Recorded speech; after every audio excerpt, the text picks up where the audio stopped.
CID को phone करता हूँ। हाँ मदन जी। हेलो मदन जी, हेलो मदन जी, क्या हो गया?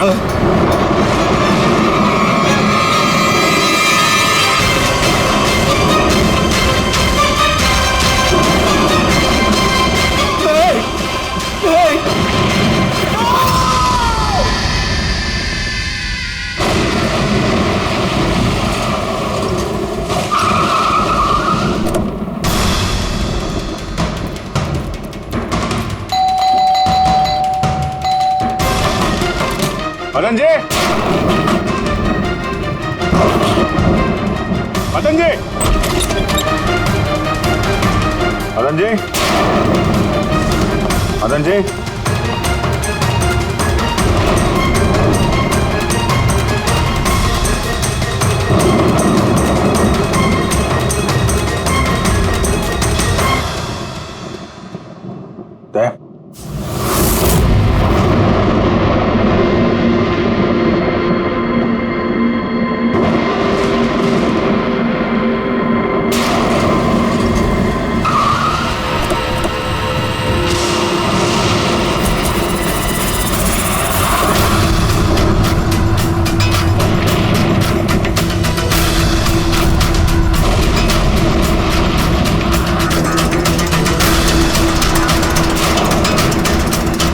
मदन जी,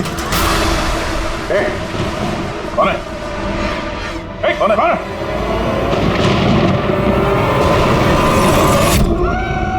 ये क्या?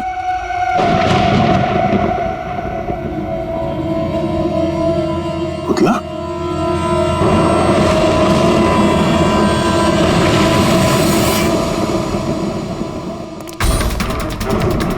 अभिजीत सर, आने में देर हो गई।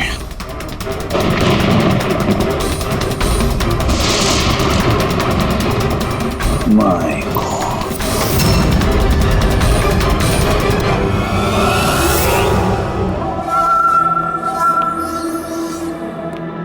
ये लीजिए। आराम से आराम से।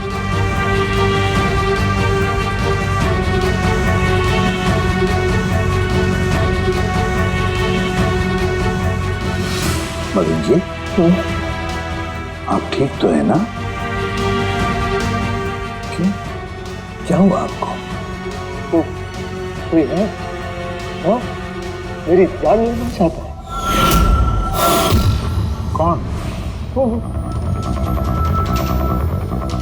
हर वक्त मेरे आसपास ही रहते हैं, मुझे कभी अकेला नहीं छोड़ते। चाहे शायद इस वक्त भी मुझे देख रहे, सुन रहे। देखिए मदन जी, घबराइए मत, आपको कुछ नहीं होगा, हम लोग हैं ना। मदन जी, आप किसकी बात कर रहे हैं? कौन कौन आपके पीछे पड़ा हुआ है? पुतले, कठपुतली है। कठपुतली है? हाँ,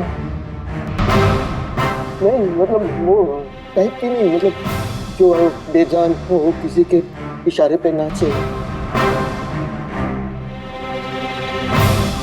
ये कठपुतलियां बातें करती, मदन जी बोलती, खुद चलती फिरती।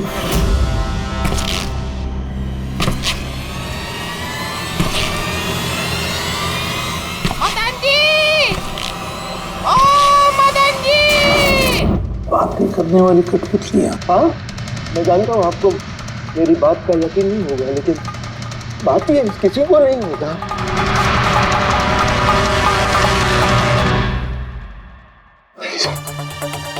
आपने सी कठपुतलियों के बारे में सुना है?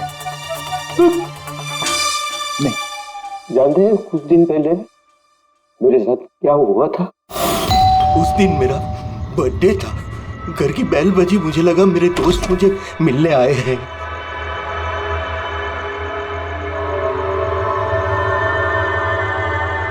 इतनी रात को किसने बेल बजाई होगी? कमाल है। मदन जी,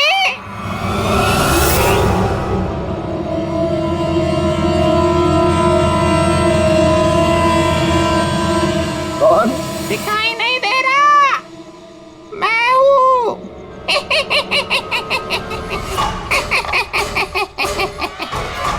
मैं ही हूँ।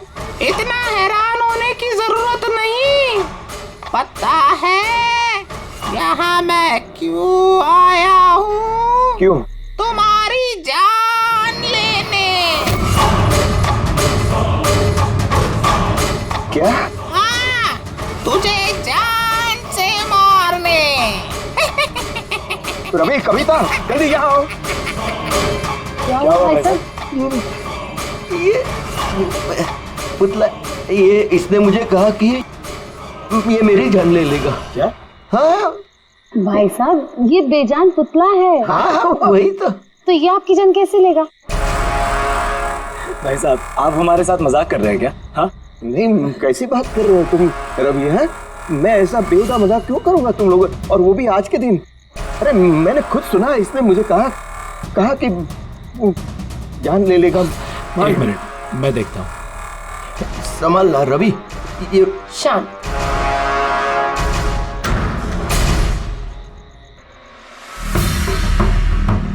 भाई साहब, लगता है शायद आपके साथ किसी ने मजाक किया। इस लकड़ी के पुतले के अंदर किसी ने शायद स्पीकर फिट किया होगा। चेक करो, कहीं स्पीकर होगा।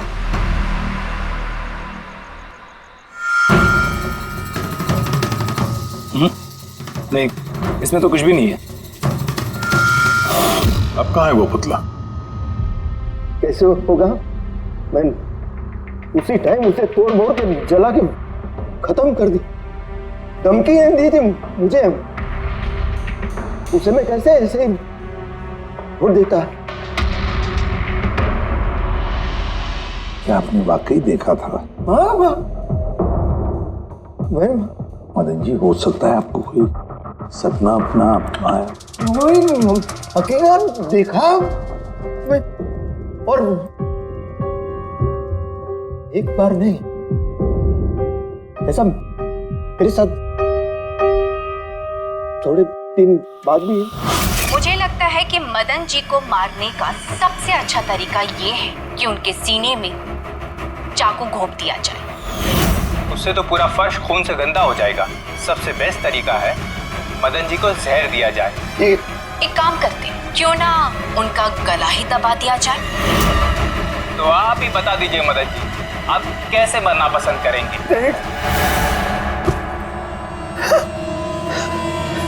मदन जी,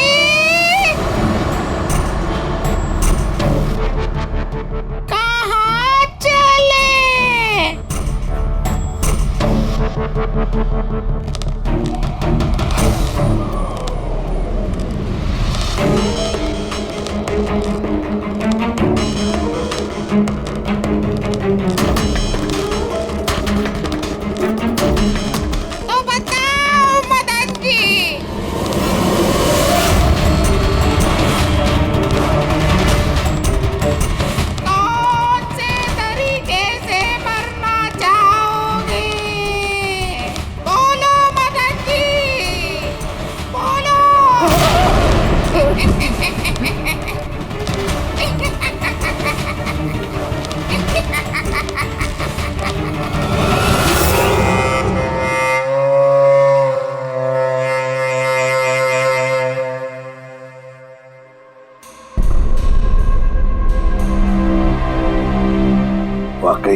मदन जी की जान को वाकई खतरा था।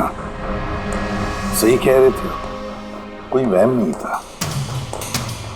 सर मतलब ये मदन जी का खून इस कठपुतली ने किया? क्या बकवास कर रहे हो यार? कठपुतली खून थोड़ी ना कर सकती है। तो फिर खून किसने किया होगा? उसी ने फ्रेडी, उसी ने जो कठपुतली का खेल खेलना जानता है। तो जब हम लोग यहाँ पर आए तब कठपुतली के हाथ में ये चाकू था। सारे सबूत तो इसी की तरफ इशारा कर रहे हैं। खून इसी ने किया है। भैया भैया प्लीज प्लीज, ये भैया को। सर इस पुतले ने खुद नहीं किया। एक मिनट, आप लोग कौन हैं? सर मैं कविता हूँ, इनकी पत्नी, और ये मदन भैया है, इनके बड़े भाई, ये रवि है। तो आप लोग अब तक क्या कर रहे थे? कहाँ थे आप? सर आज हमारी मैरिज एनिवर्सरी है, इसलिए हम बाहर डिनर के लिए गए थे। हमने मदन भैया को भी कहा था साथ में आने के लिए, लेकिन उन्होंने मना कर दिया। और ये सब आप कह रही थी कि मदन जी का खून इस पुतले ने नहीं किया? हाँ सर, इस पुतले ने खून नहीं किया। आप जानती है खूनी को? मुझे पूरा यकीन है इनका खून शार्दुल ने किया है। वो इनसे बदला लेना चाहता था। ये शार्दुल है कौन? किस बात का बदला लेना चाहता था? शार्दुल एक पेंटाकोलिस्ट और वॉइस ओवर आर्टिस्ट था। मदन भैया और रवि के बड़े भैया अंकुश भैया के बचपन का दोस्त। अंकुश भैया को शार्दुल से बचपन से ही बहुत लगाव था। जब उन्होंने देखा कि शार्दुल जिंदगी में कितनी ठोकरें खा रहा है, तो 5 साल पहले उन्होंने अपना घर शार्दुल को दे दिया ताकि वो वहां से अपना थिएटर ग्रुप चला सके। हालांकि वो लोग कभी अंकुश भैया को किराए के पैसे नहीं दे पाए, मगर अंकुश भैया को इस बात से कभी कोई तकलीफ नहीं हुई, क्योंकि वो जानते थे कि इस कला में इतने पैसे नहीं हैं। शार्दुल और उनके स्टूडेंट्स अंकुश भैया के घर से ही अपनी पेंटाकोलिस्ट की प्रैक्टिस किया करते थे। कठपुतलियों से बातें करवाने की इस कला का घंटों बैठकर रियाज किया करते थे। तो एक चीज तुम लोग अच्छे से समझ जाओ, वेंट्रिलोक्विज्म की कला आसान नहीं है, लेकिन ये इतना भी मुश्किल नहीं है। इस कला को करने की तकनीक इसके नाम में छिपी है। वेंट्रिलोक्विज्म एक लैटिन शब्द है जिसमें वेंटर का मतलब पेट और लोक्वी मतलब बोलना, और वेंट्रिलोक्विज्म मतलब पेट से बोलना। जैसे हेलो गौरव, कैसे हो तुम? फिर एक दिन अंकुश भैया गुजर गए और सब कुछ बदल गया।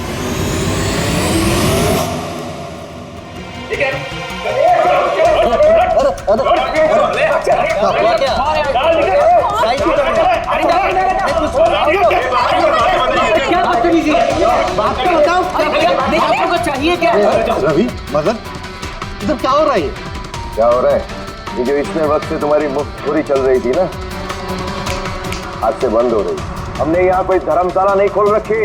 लेकिन मदन, अंकुश ने तो कहा था। कौन अंकुश? जो मर गया वो जिंदा नहीं है, दुनिया में नहीं है। आज तक उसके तरीके से चलता था, अब मैं हूँ, मेरे तरीके से चलेगा। सुना तुमने? चलो जगह खाली करो। रवि, समझा अपने भाई को। वो क्या समझाएगा मुझे? मैं समझता हूँ ना सब कुछ। और अगर यहाँ रहना ही है तो किराया देना पड़ेगा। किराया? हाँ किराया। कितना किराया देना होगा? मैं 4 लाख। 4 लाख? मगर 4 लाख तो हमारे पास नहीं है। नहीं है तो खाली करो, वरना पुलिस को बुला के तुम सबको जेल में भिजवा दूंगा। वहां पर रहने का कोई किराया भी नहीं देना पड़ेगा। मदन, हमें कुछ मोहलत दो। हम इतनी जल्दी कहाँ जाएंगे? मोहलत कुछ नहीं मिलेगी। बहुत सुन लिया मैंने, बहुत देख लिया तुम लोग का तमाशा। निकलो निकलो यहाँ से। अरे 1 मिनट, जब तक आज तक का तुम किराया मुझे नहीं देते, ये जो सामान तुम्हारा पड़ा है ना, और ये क्या है, कठपुतलियां, वो सब मेरे कब्जे में रहेगी। अगर तुम ये भी हमसे छीन लोगे तो हम तुम्हारा किराया कैसे चुकाएंगे? वो मैं नहीं जानता। सर ऐसा मत कीजिए सर, हम आपके सारे पैसे चुका देंगे सर, प्लीज। सर आपको ये सब बेजान कठपुतलियां लगती हैं, मगर हमारी जिंदगी बसी है इन सब में। ए भाई ट्रेजेडी किंग, ये सब तुम्हारा मेलोड्रामा है ना, मेरे अंकुश भाई के पास चलता है, मेरे सामने नहीं। और ये क्या ये 4 लाख रुपया कमा के देगी ये कठपुतलियां? अरे 4 लाख क्या, 4400 रुपये भी कमा के नहीं दे सकती है। जानते हो क्यों? क्योंकि ये कला खत्म हो चुकी है। जीरो। ये तुम्हारे गुरु है ना कौन, शार्दुल, उसकी तरह किसी काम की नहीं है। लूजर है, लूजर ये। चले निकल निकल।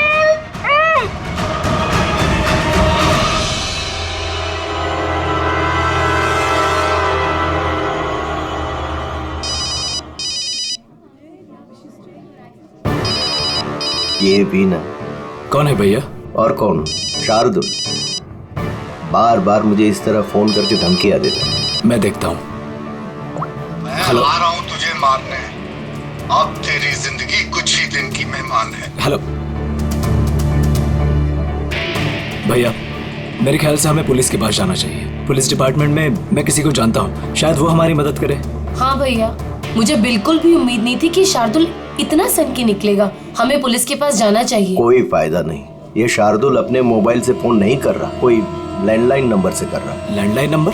मैं पता लगाता हूँ ये नंबर कहाँ का है। क्या? ये क्या बोल रहे हो तुम? हाँ सही बोल रहा हूँ। ये नंबर इस हॉस्पिटल के मॉर्ग रूम का है। शार्दुल मुझे मॉर्ग रूम से धमकी भरे फोन क्यों करेगा? इस नंबर से इन लोगों को धमकी भरा कॉल आ रहा है।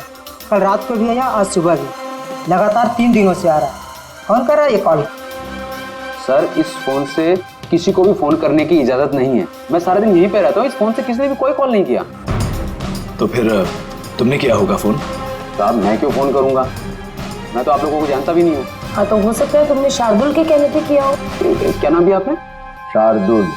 शार्दुल? ये है शार्दुल, जानते हो इसे? ये आप लोगों को कैसे कॉल कर सकता है? क्यों नहीं कर सकता कॉल?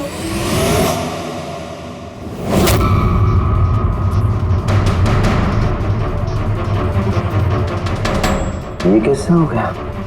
शार्दुल? 3 दिन पहले इनकी मौत हो चुकी है, तो फिर ये फोन कैसे कर सकते हैं? पर इनकी मौत हुई कैसे? इन्होंने शराब पी रखी थी, एक कार इनको उड़ा के चली गई, मौके पे इनकी मौत हो गई। अगर ये यहाँ मरा पड़ा है तो मुझे धमकी भरे फोन कौन करता था?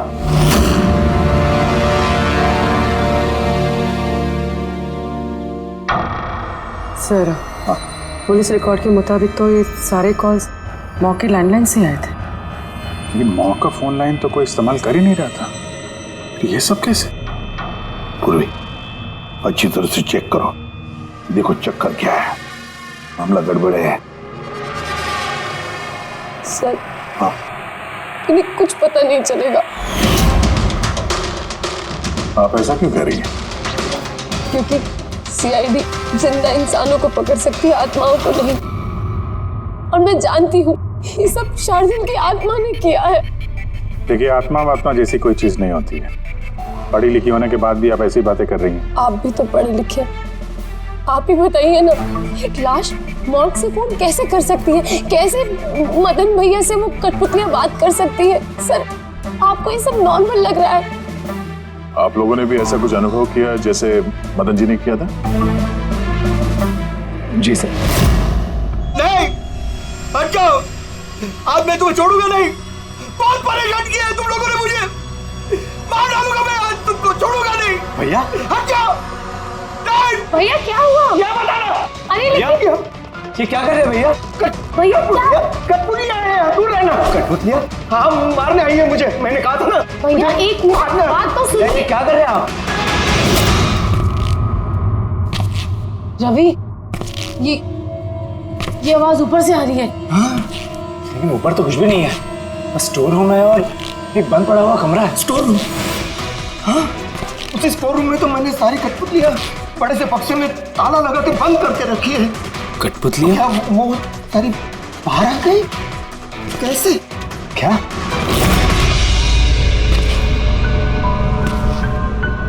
भैया, आप डरिए मत, आइए ऊपर चलिए। रवि, लेकिन चलिए आराम से, संभल के।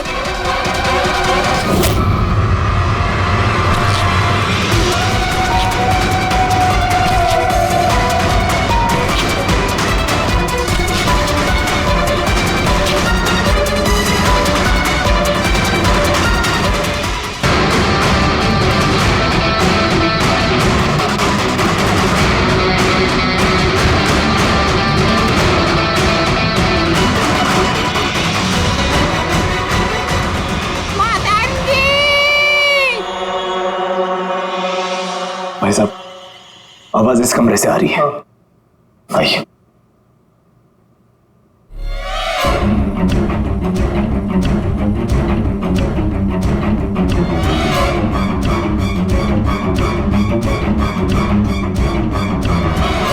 मदन जी,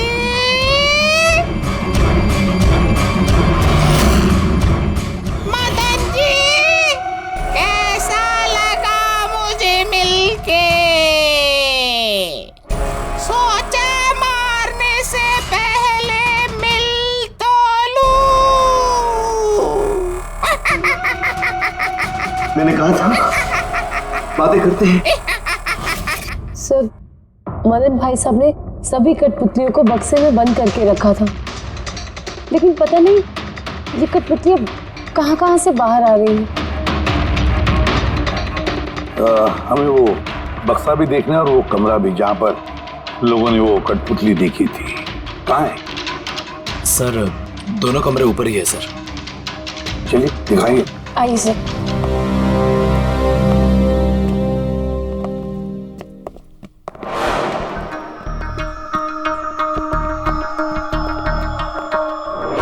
सर, पैरों की आवाज हमने कॉरिडोर में सुनी थी और वो पुतला हमने यहाँ इस जगह पर देखा था सर।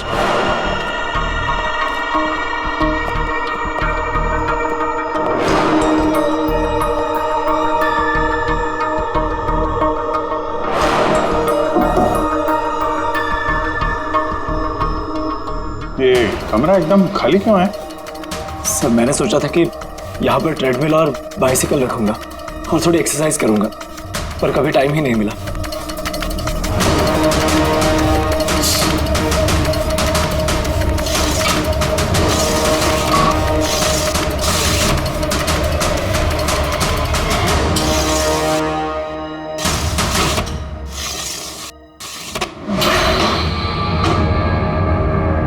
सर, ये तो बंद ही नहीं हो रहा।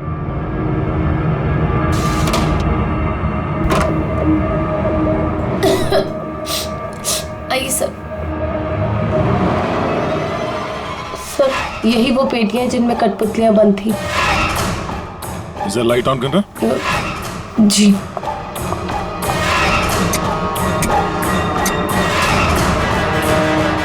सर, ये कमरा बहुत दिन से बंद है, तो शायद बल्ब खराब हो गया।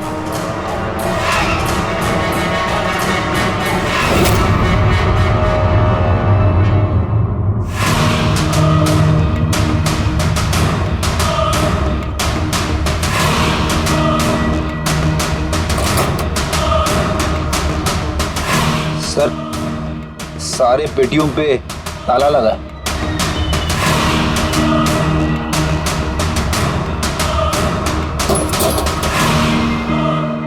मगर ये ताले मजबूत नहीं है, कोई भी इसे आसानी से खोल सकता है।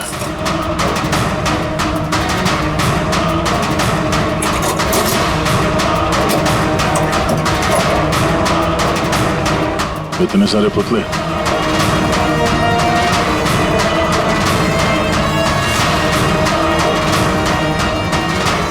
देखे जरा, इसमें कोई मैकेनिज्म फिट तो नहीं है। सर, मैं आपसे बोल तो रही हूँ, ये बात नहीं करते हैं। जरूर इसमें शार्दुल की आत्मा आकर बात करती है। अंदर कोई मैकेनिज्म या कोई स्पीकर तो है नहीं जिससे आवाज आ सके। सर, वाकई में ये सच बोल रही है। ना तो कोई मैकेनिज्म है और ना ही कोई स्पीकर, तो फिर ये कठपुतलियां बोल कैसे सकती है?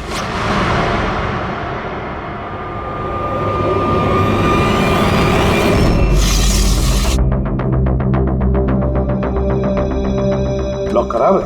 लॉक खराब है सर। यहाँ से तो कोई भी आसानी से अंदर आ सकता है। सीढ़ी वीढ़ी लगाए या बाइक वाइक लगाए तो भी आसानी से ऊपर आ सकता है। और जो भी कोई आसानी से इस कमरे में आ सकता है वो बक्से में बंद पड़े कठपुतलियों को उठाकर बाहर ले जाकर कहीं भी रख सकता है, जैसे यहाँ रखा था तुम लोगों को डराने के लिए। सर, मतलब कोई आत्मा नहीं है? अरे छोड़ो आत्मा, आत्मा कभी होती ही नहीं है। ये तो वही हो सकता है जिस घर का चप्पा चप्पा जानता है, चप्पा चप्पा जानता है। और तो और कठपुतलियों के बारे में भी अच्छी मालूमात रखता है। और ये हो सकते हैं शार्दुल की स्टूडेंट्स, शार्दुल की स्टूडेंट्स, पता लगाना पड़ेगा ये शार्दुल की स्टूडेंट्स इस वक्त है कहां और कर क्या रहे हैं। हाय, मेरा नाम है फ्रीडा। मेरा नाम दीपेश। मेरा नाम है तरल। और मेरा नाम है लोचन।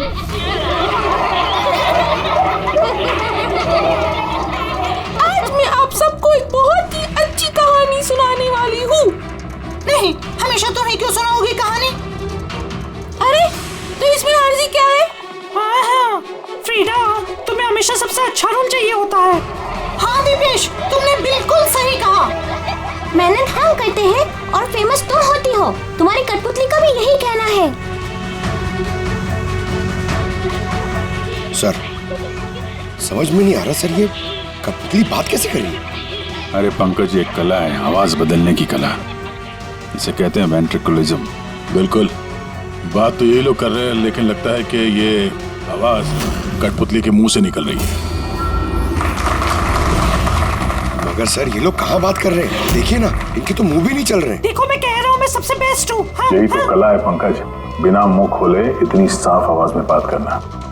आवाज यहाँ पेट से निकलती है। वो आत्मा भी इसी कला की पैदाइश थी।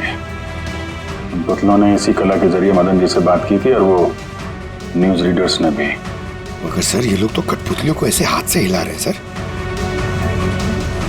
हाँ, तो ऐसे तो होता है पेट शो में। मगर सर, मदन जी ने वो पुतला देखा था, उसे तो कोई हाथ से नहीं हिला रहा था, नहीं कोई बात कर रहा था ऐसे। शायद कोई मैकेनिज्म फिट किया होगा उन पुतलों में, जो किसी रिमोट कंट्रोल से ऑपरेट होता होगा। सर, मगर रवि ने बोला था कि उसके अंदर कुछ भी नहीं था, कुछ भी नहीं था। साउंड मैकेनिज्म नहीं मिला था, लेकिन उसके सर के अंदर कोई मैकेनिज्म था जिसकी वजह से उसका सर और मुंह हिल रहा था, जो शायद रवि को दिखा नहीं। ऐसी कठपुतलियां बनाना शार्दुल या उसके किसी स्टूडेंट का ही काम हो सकता है, जो मदन जी के घर का चप्पा चप्पा अच्छी तरह से जानता है। इन्हें पता होगा उस लड़की के बारे में जिसका लाश टूटा हुआ था। घर में घुस के जगह जगह कठपुतलियां लगाना और उनसे बातें करवाना तो इनके बायत का खेल है। मगर सर, मॉर्ग से इन लोगों ने कॉल कैसे किया? सर, सर पता चल गया कि मॉर्ग रूम वाले फोन कैसे आ रहे हैं। कैसे? सर, इसके लिए स्पूफिंग सॉफ्टवेयर का इस्तेमाल किया गया। Spoofing software? ये क्या होता है? सर, अभी बताती हूँ।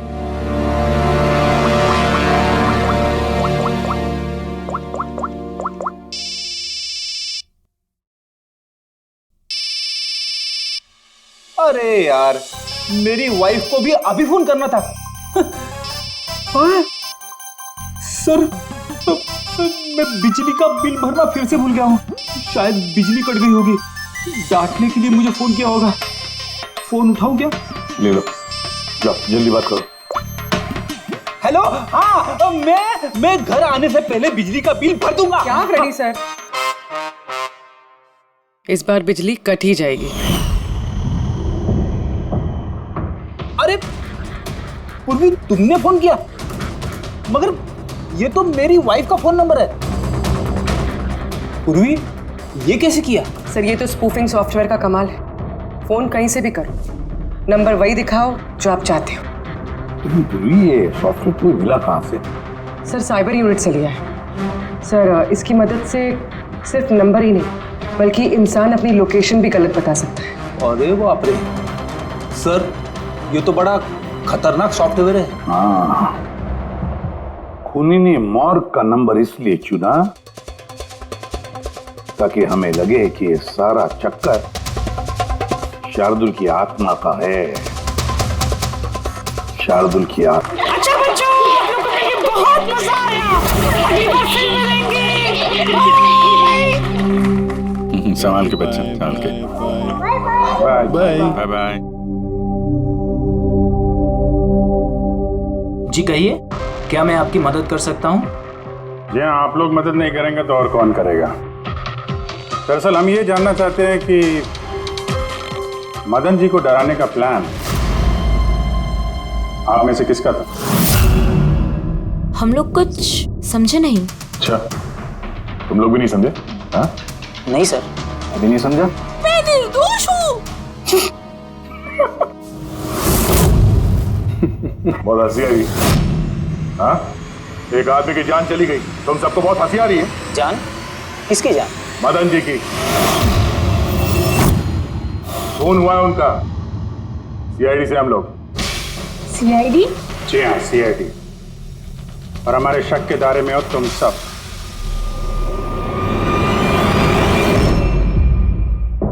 कल तुम लोग कहाँ थे? मैं कल अपने दोस्त सलोनी के घर पे था सर। आप उसके घर वालों से पूछ सकते हैं। और तुम कहाँ थे? सर हम, मेरा मतलब लोचन और मैं एक शो के लिए गए थे पुणे। आज सुबह ही लौटे हैं हम। पुणे? कैसे गए थे पुणे? रेडियो कैब से। आई हैव द इंफॉर्मेशन, आप चेक कर सकते हैं। ये लीजिए। क्या हुआ? बहुत पसीने छूट रहे हैं तुमको? हाँ? तुम कहाँ थे कल रात? सर वो मैं बताता हूँ। तुम कल रात मदन के घर में थे या नहीं? हाँ मैं वहाँ, लेकिन मैंने किसी को नहीं मारा। क्या करने गया था फिर वहाँ? सर हम तो बस मदन को सबक सिखाना चाहते थे। जो कुछ उसने शार्दुल सर के साथ किया वो बहुत गलत किया। और हाँ, आज अगर शार्दुल सर हमारे बीच नहीं है तो वो सिर्फ एक इंसान के कारण, वो है मदन। उनके कारण ही उन्होंने दारू पीना चालू किया और वक्त से पहले गुजर गए। तो तुम लोगों ने सोचा खून के बदले खून? नहीं सर, हम बस डराना चाहते थे। गौरव का प्लान था ये। हाँ सर, गौरव ने कल रात मुझे फोन करके बुलाया था, तकरीबन 11:30-12 बजे के आसपास। लेकिन मैं थोड़ा लेट हो गया और 12:30 बजे पहुंचा।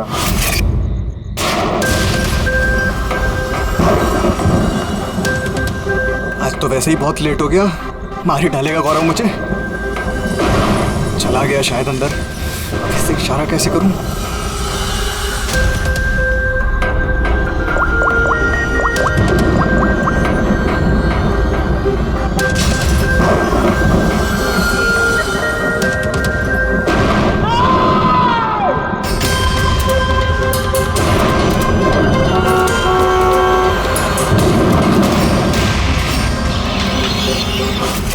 गड़बड़ तो हुई ना? मदन जी का खून हुआ रात में। सर मेरा इस खून से कोई लेना देना नहीं। और गौरव का? सर ये तो गौरव ही बता सकता है ना। ठीक है, बुलाओ गौरव को। कहाँ है वो? गौरव तो फिलहाल गोवा में। गोवा? गोवा किस लिए? सर ये पता नहीं। उसको बचाने की कोशिश मत करना, वरना खुद फंस जाओगे, समझे? नहीं सर, ऐसी बात नहीं है। कल रात को जब मैंने उसे फोन किया तो उसका फोन बंद आ रहा था। आज सुबह उसका मैसेज आया मेरे पास। मैसेज? सर कल रात कुछ ऐसा हुआ जो नहीं होना चाहिए था। मैं गोवा पहुंच गया हूँ कुछ दिन छुपने के लिए। लेकिन ये गोवा पहुंचा कब और कैसे? जब हम लोग क्राइम सीन पे पहुंचे तो वो वहां पे था नहीं। हाँ, अगर हम मान भी ले कि जब हम लोग वहां पर पहुंचे उससे ठीक पहले वो वहां से निकला था, तो वो गोवा कैसे पहुंच सकता है? खून हुआ रात के 1 बजे, उसके बाद हम लोग वहां पहुंचे और रात को कोई फ्लाइट तो है नहीं गोवा जाने वाली। सर अगर फ्लाइट से नहीं और बस से या फिर गाड़ी से गया हो तो? नहीं पंकज, ड्राइव करके गोवा पहुंचने में कम से कम 12 घंटे लगते हैं और ये मैसेज आया है सुबह 9 बजे। मतलब गोवा पहुंचने से पहले ही उसने मैसेज कर दिया कि वो गोवा पहुंच चुका है। पंकज जरा पता करो गौरव के मोबाइल की लास्ट लोकेशन क्या थी। नंबर देना गौरव का। ओके जी, थैंक यू। सर गौरव का आखिरी लोकेशन मदन जी का बंगलो ही था और कल रात 11:30 बजे उसका फोन बंद हुआ है। 11:30? Hello, thank you sir. Gaurav Kumar नाम का कोई भी आदमी गोवा के किसी भी फ्लाइट में नहीं था, ना आज सुबह ना कल रात को। और तो और सर ये किसी भी एयरपोर्ट के सीसीटीवी फुटेज में भी दिखाई नहीं दिया। मतलब अपना शक सही निकला, गौरव यही है उसने या फिर किसी और ने उसके फोन से ये मैसेज भेजा है कि वो गोवा गया है। लेकिन सर कोई ऐसा करेगा क्यों?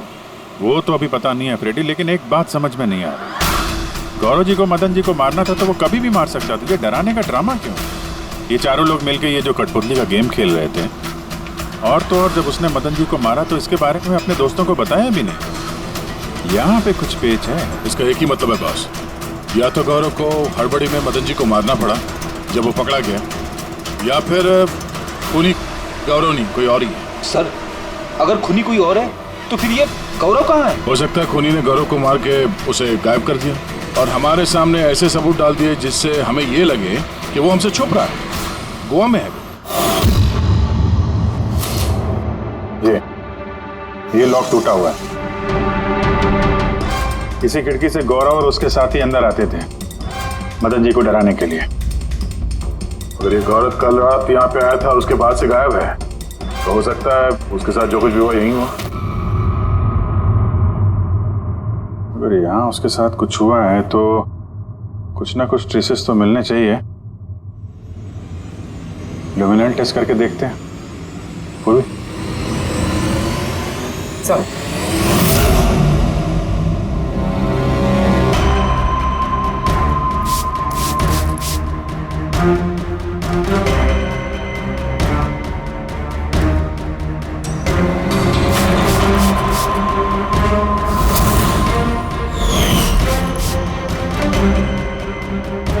आपका शक सही था, यहाँ पर तो खून है। तो इस दरवाजे से जैसे ही बाहर निकला होगा किसी ने हमला किया उस पे। सर इस तरफ तो कोई निशान नहीं है। इस तरफ देखो।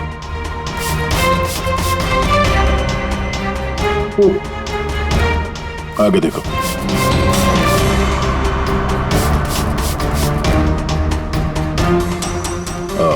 मतलब हमला करने के बाद गौरव को घसीट के यहाँ स्टोर रूम तक लाया गया।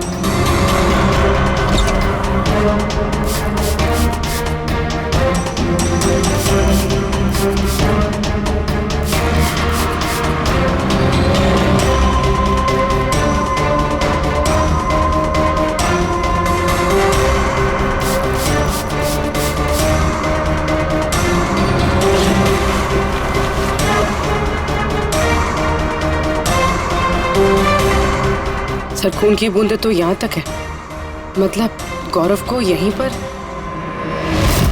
और हम लोग यहाँ पर आए और हमें पता भी नहीं चला और अब यहाँ से गायब। लगता है अब बॉडी को ठिकाने लगा रहे होंगे इस घर के लोग।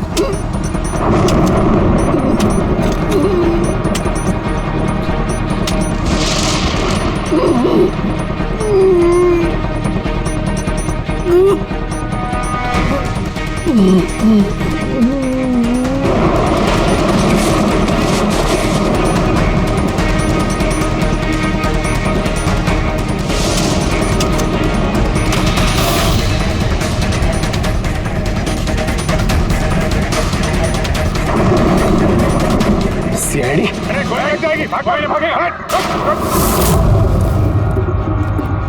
चलो पीछे। सर जिंदा है। ले जा जल्दी हॉस्पिटल। जिंदा दफनाना चाहते थे सर। हाँ लेकिन आपको कैसे पता चला कि हम लोग यहाँ पर हैं? आजकल मोबाइल के जरिए भी मुजरिमों को पकड़ लेते हैं हम लोग।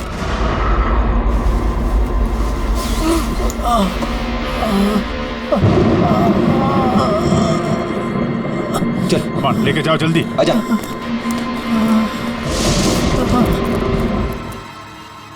उस खुदगर्ज और लालची इंसान का मर जाना ही ठीक था। अंकुश भैया की मौत के बाद मदन भैया अकेले ही सारी प्रॉपर्टी हड़प जाना चाहते थे। हमें क्या मिलता? ठेंगा। हमने ये प्लान तब बनाया जब घर में वो कठपुतलियों वाले हादसे होना शुरू हुए। हम जानते थे सर कि कोई आत्मा का चक्कर नहीं है, इसीलिए हम एक रात जागे ताकि इस कठपुतली के राज से पर्दाफाश कर सके। और फिर तुम लोगों ने गौरव को पकड़ लिया। हाँ